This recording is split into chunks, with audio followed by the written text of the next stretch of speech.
Hello friend, welcome back to e learning with Hina ma'am channel. आज का जो session है काफ़ी इंपॉर्टेंट है क्योंकि आज हम देखेंगे आधुनिक भारत ब्रिटिश सत्ता का विस्तार। तो चलिए आज के सेशन को स्टार्ट करते हैं उसी मोटिवेशन कोट के साथ जो आपको ऊर्जावान रखेगा तथा औरों से बेटर तथा अलग करने के लिए प्रेरित करता रहेगा। ब्रिटिश सत्ता के अगर विस्तार को देखा जाए तो प्लासी का युद्ध यानी कब हुआ था, तो 1757 ईस्वी में अत्यधिक महत्व था क्योंकि भारत पर ब्रिटिश नियंत्रण के लिए रास्ता खुल गया था। प्लासी के युद्ध से ही क्या हुआ था, भारत पर ब्रिटिश नियंत्रण के लिए रास्ता खुल गया था। ये पीडीएफ आपको हमारे टेलीग्राम पर मिल जाएगा, टेलीग्राम तथा व्हाट्सएप पर। और टेलीग्राम तथा व्हाट्सएप दोनों की लिंक इसी वीडियो के डिस्क्रिप्शन बॉक्स में दी जाएगी, तो आप ज्वाइन कर लीजिएगा। ध्यान से ज्वाइन कर लीजिएगा क्योंकि जितनी भी वीडियोस हमारी आएंगी सबके नोट्स आपको हमारे टेलीग्राम और व्हाट्सएप पर अवेलेबल रहेंगे और दोनों की लिंक इसी वीडियो के डिस्क्रिप्शन बॉक्स में, जो वीडियो आप देखेंगे उसी में रहेगी। क्योंकि एक बार सुनने के बाद, एक बार पढ़ने के लिए मटेरियल होने पर हमारा वो कंटेंट क्लियर हो जाता है, यानी कहेंगे हमारे माइंड में बिल्कुल स्थायी रूप से स्टोर हो जाता है। चलिए देखते हैं यहाँ पे। अगर बात की जाती है प्लासी के युद्ध की, तो ये 1757 ईस्वी, ठीक है, अत्यधिक महत्वपूर्ण था क्योंकि भारत पर ब्रिटिश नियंत्रण के लिए रास्ता कौन से युद्ध से खुला, तो आप बताएंगे 1757 के प्लासी के युद्ध से। ब्रिटिश सरकार भारतीयों का अत्याधुनिक शिक्षा देना चाहती थी। इसमें उनका उद्देश्य था कि भारत अपनी राजनीतिक सत्ता की नींव सुदृढ़ करना। सिख गुरुओं का सही क्रम क्या होता है, तो अमरदास, रामदास, अर्जुन देव और तेग बहादुर। यहाँ पे राज्य क्षय या हड़प नीति या कहेंगे जब्ती सिद्धांत यानी यहाँ पे डोस्ट्रेन ऑफ लैप्स, तो ये किसके द्वारा लागू की गई थी, तो ये डलहौजी के द्वारा लागू की गई थी। इसी के तहत उन्होंने अवध को हड़पा था, इसी के तहत उन्होंने झांसी को हड़पा था, तो ये हड़प नीति भी कही जाती है। किस सिख गुरु ने फारसी में जफरनामा लिखा था, तो याद रखेंगे गुरु गोविंद सिंह ने। नवाब सिराजुद्दौला एवं ईस्ट इंडिया कंपनी के बीच संघर्ष का प्रमुख कारण अंग्रेजों ने व्यापार छूटों का दुरुपयोग किया था। यहाँ पे है सुगोली की संधि, तो 1816 में किन के बीच संपन्न हुई, तो ईस्ट इंडिया कंपनी और नेपाल के बीच। सिखों के प्रथम गुरु नानक देव थे। 1400 यहाँ पे 69 से 1538 का जन्म स्थान था। यहाँ तलवंडी या कहें ननकाना, पाकिस्तान। यहाँ पे है ननक देव किस मुगल बादशाह के समकालीन थे, तो बाबर के थे। सिखों के दूसरे गुरु अंगद या फिर कहें यहाँ पे अंगद देव का मूल नाम था लहड़ा, पूछा भी जाता है। सिखों के चौथे गुरु का नाम था रामदास। सिखों के पांचवें गुरु थे अर्जुन देव। सिखों के छठे गुरु थे हरगोविंद। अकाल तख्त की स्थापना हरगोविंद ने की थी। अकाल तख्त पूछा जाता है कि अकाल तख्त की स्थापना किसने की थी, तो ये हरगोविंद ने की थी।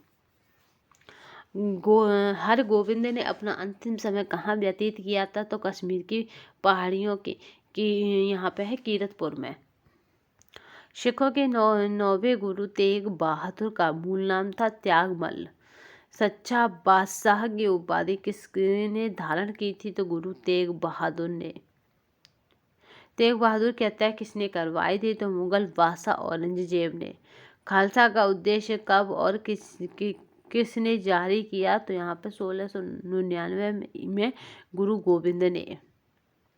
श्रीरंगपट्टनम की संधि कब और किनके मध्य हुई, तो ये 1792 में टीपू सुल्तान तथा कॉर्नवालिस के मध्य हुई।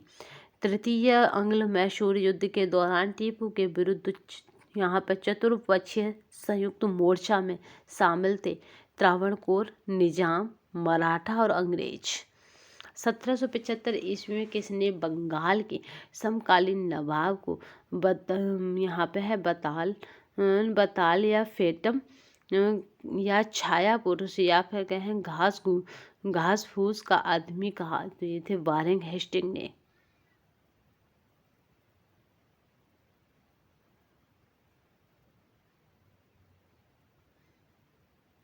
चलिए नेक्स्ट चलते हैं। प्रथम अंग्ल मराठा युद्ध 1700 यहाँ पर 75 ईस्वी में। द्वितीय आंग्ल मराठा युद्ध 1780 ईस्वी में। प्रथम आंग्ल बर्मा युद्ध 1824 ईस्वी में। प्रथम आंग्ल अफगान युद्ध 1838 ईस्वी में। साहेब बेखबर की उपाधि किस शासक को दी गई थी? बहादुर शाह प्रथम को। मुगल वंश का गणितकार तो फर्रुख सियर को कहते हैं। रंगीला किस शासक को कहा जाता है? तो मोहम्मद शाह को कहा जाता है रंगीला बादशाह। जफर की उपाधि किस शासक ने ग्रहण की थी? तो बहादुर शाह द्वितीय ने। कालकोठरी की त्रासदी की घटना 20 जून 1756 को हुई थी। याद रखेंगे ये घटना कब हुई थी?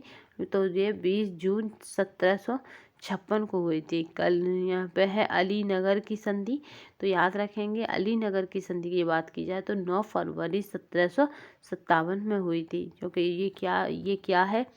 कालकोठरी, तो याद रखेंगे ब्लैक होल जो घटना थी। नेक्स्ट देखते हैं। एक कोठरी में मतलब कुछ लोग मारे गए थे, तो इसलिए भारत में रेल प्रारंभ करने का कंपनी का मुख्य उद्देश्य था भारत में कंपनी के वित्तीय हितों को सुरक्षित रखना। तो द्वितीय आंग्ल बर्मा युद्ध कब हुआ था? तो 1852 में। तृतीय आंग्ल बर्मा युद्ध कब हुआ था? 1885 से 86 में। प्लासी के युद्ध के समय मुगल सम्राट कौन था? तो ये था अज़्ज़ुद्दीन आलमगीर द्वितीय था। कौन सा राज्य अंग्रेजों के विरुद्ध दुधारू गाय था? तो वो था अवध था। जब चाहते थे तब पैसा ले लेते थे।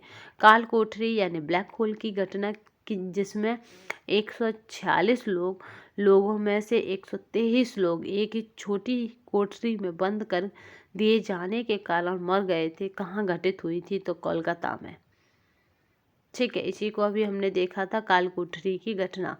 तो ये कब हुई थी? याद रखेंगे 20 जून 1756 में।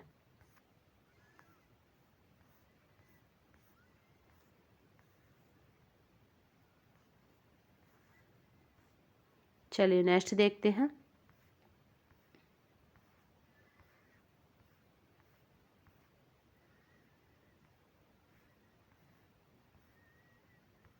कौन सा राज्य अंग्रेजों के लिए दुधारू गाय था? तो वो तो अवध था।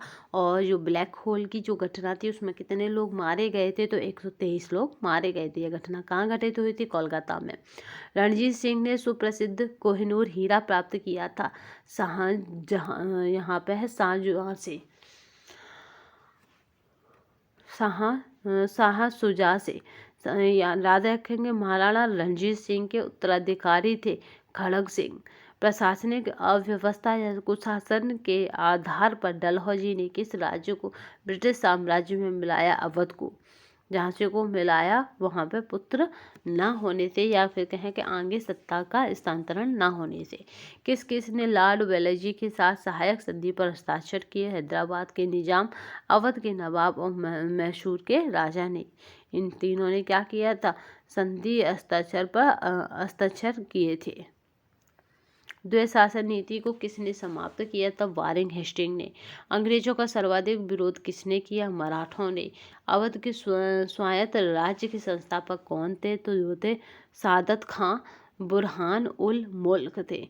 ठगों के दमन से संबंधित कौन संबंध था? तो कर्नल स्लीमेन। कौन इंडियन मुस्लिम शीर्षक पुस्तक का लेखक था? Sir William Hunter. किसके काल में इंडियन पीनल कोड या सिविल प्रोसीजर कोड और यहाँ पे है क्रिमिनल प्रोसीजर कोड पारित किए गए थे? लॉर्ड कैनिंग के काल में। ब्रिटिश सरकार का वह गवर्नर जनरल जिसने भारत में डाक टिकट शुरू किए थे? लॉर्ड डलहौजी। सती प्रथा का अंत करने तथा ठगी को समाप्त करने का श्रेय जाता है? तो वह है विलियम बेंटिंक को। किस सिख गुरु के विद्रोही राजकुमार खुसरो की सहायता धन और आशीर्वाद से की थी? तो वो थे गुरु अर्जुन देव ने।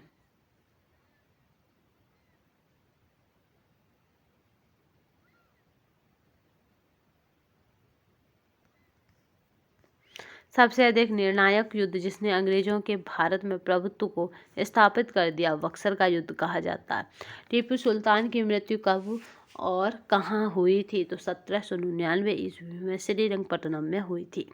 क्योंकि टीपू सुल्तान की मृत्यु के बाद क्या हुआ था, ब्रिटिश सरकार ने मजबूती से भारत में जम गया।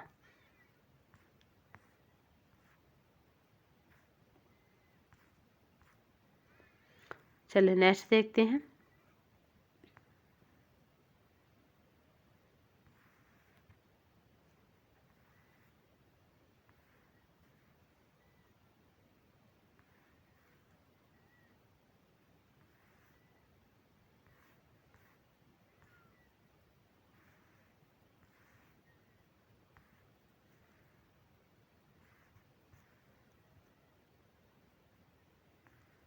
ठीक है, अब यहीं से टीपू सुल्तान की मृत्यु कब और कहाँ हुई थी, तो 1799 ईस्वी में श्रीरंगपट्टनम में।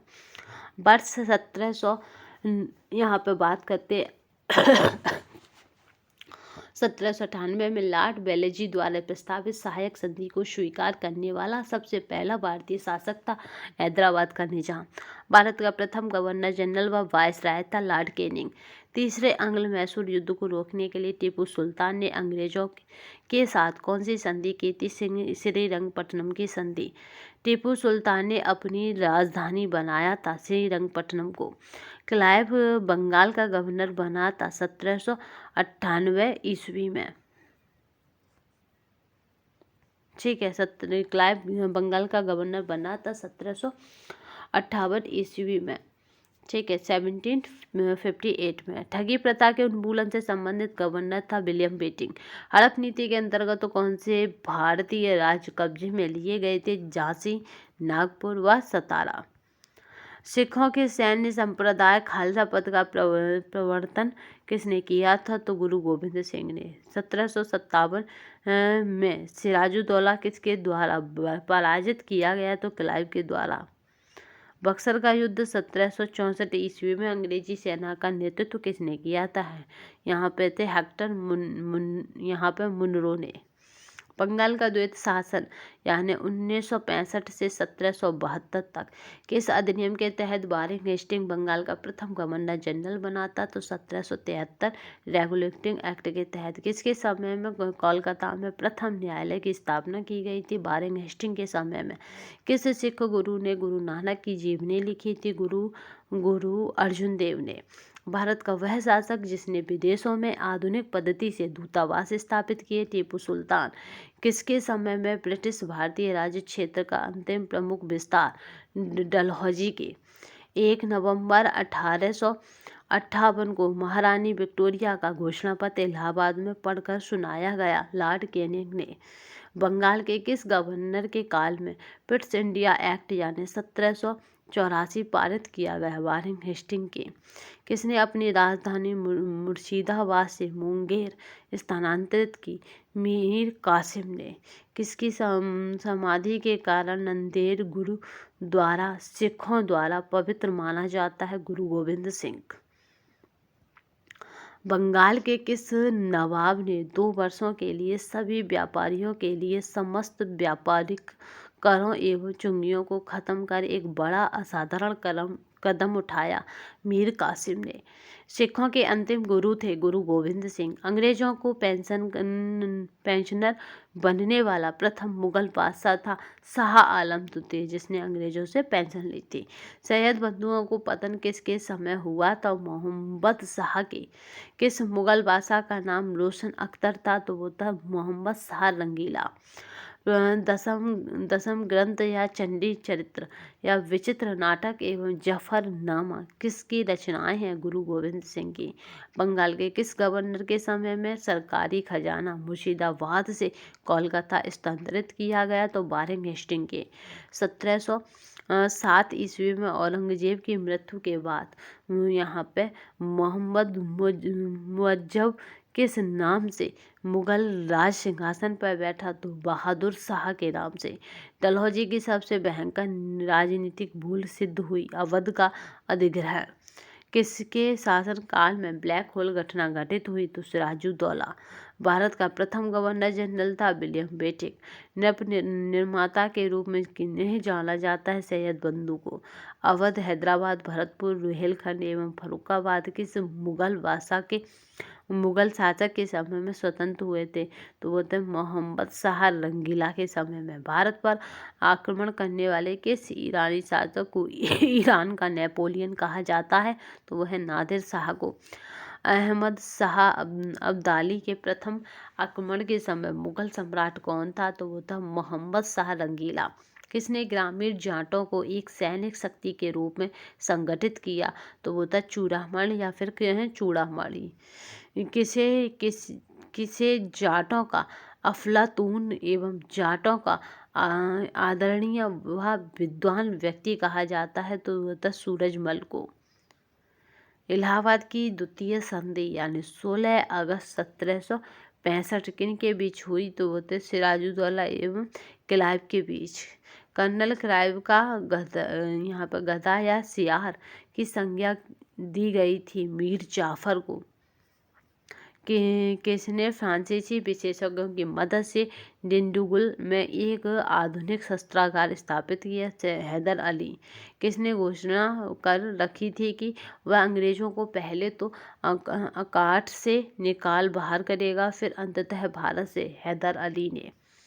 द्वितीय आंग्ल मैसूर युद्ध को बंद करने के लिए टीपू सुल्तान तथा अंग्रेजों के मध्य यहाँ पे है मंगलौर की संधि 1784 ईस्वी में। इस संधि पर अंग्रेजों की ओर से हस्ताक्षर करने वाले मद्रास के गवर्नर का क्या नाम था? तो वो था लॉर्ड यहाँ पे है लॉर्ड मैकेनिले। बंगाल का वह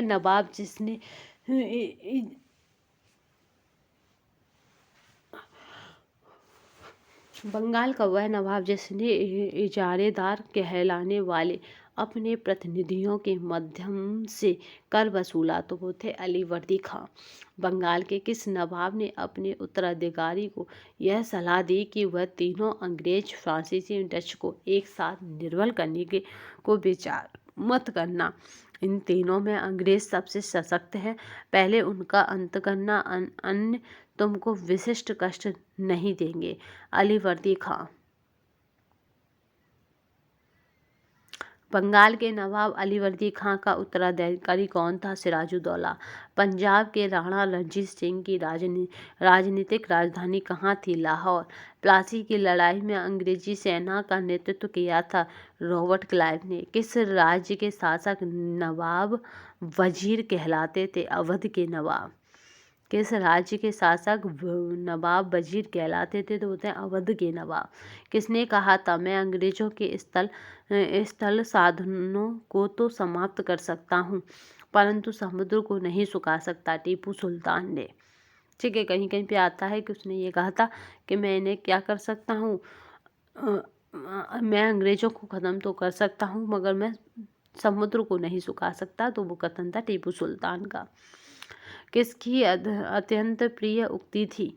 भेड़ की तरह एक लंबी जिंदगी जीने से कहीं बेहतर है कि शेर की तरह एक दिन जीना। यह था टीपू सुल्तान की। हैदर अली की मृत्यु यानी 1782 ईस्वी में किस युद्ध के दौरान हुई? तो वो द्वितीय आंग्ल मैसूर युद्ध। किस सिख गुरु ने कहा सर दाद सिरे सार ना दाद, यानी मैंने सिर कटवा दिया लेकिन अपना रहस्य नहीं बताया? वो था तेग बहादुर। किस सिख गुरु को बाकला दा बाबा कहा जाता है? तो वो था तेग बहादुर को। टीपू सुल्तान ने अंग्रेजों को निष्कासित करने के लिए किन देशों के साथ संपर्क स्थापित किया? तो फ्रांस, अरब, अफगानिस्तान, मॉरिशस व तुर्की। रणजीत सिंह ने अपने शासनकाल में अनेक विजय युद्ध लड़े। उनके द्वारा विजित स्थान थे लाहौर, अमृतसर, यहाँ पर कांगड़ा और कश्मीर। रणजीत सिंह ने किस स्थान पर अधिकार करने के बाद महाराजा की उपाधि धारण की थी? तो वो था लाहौर। चलिए नेक्स्ट देखते हैं।